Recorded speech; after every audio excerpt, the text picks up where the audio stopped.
The which. Navigating which in restrictive clauses. Hello there! In today's video, we are diving deep into the wonderful world of relative clauses, particularly focusing on restrictive and non-restrictive clauses. In this session, our primary focus will be on one common issue: how to avoid using which in restrictive clauses.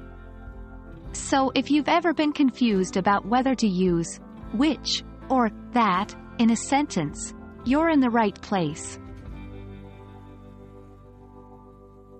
Before we begin, let's quickly remind ourselves what restrictive and non-restrictive clauses are. A restrictive clause, also known as a defining or essential clause, provides essential information to the meaning of the sentence. Without it, the sentence's meaning changes or becomes unclear. On the other hand, a non-restrictive clause, also called a non-defining or non-essential clause, offers additional information that could be removed without changing the sentence's overall meaning. Remember, we generally use that for restrictive clauses and which for non-restrictive clauses. Now, let's delve into our main topic for today: avoiding which in restrictive clauses. We often find which in restrictive clauses, especially in conversational English.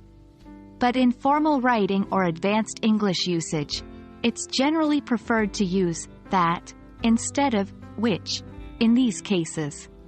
For example, consider the sentence, "The book which I bought yesterday is interesting." In more formal or careful English, we would use that, "The book that I bought yesterday is interesting." Here are some useful tips to help you avoid which in restrictive clauses. Identify the clause.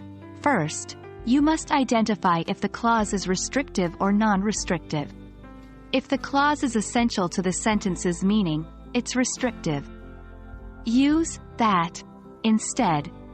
If the clause is restrictive, use that instead of which. Practice. Lastly, practice makes perfect. Write or speak sentences using that in restrictive clauses and get comfortable with it. And there you have it. I hope this video shed some light on how to avoid using which in restrictive clauses. Remember, in formal English, we prefer that for restrictive clauses, but which is often used in conversational English. It's all about identifying the type of clause and using the right relative pronoun. Keep practicing, and you'll have it down in no time. Happy learning!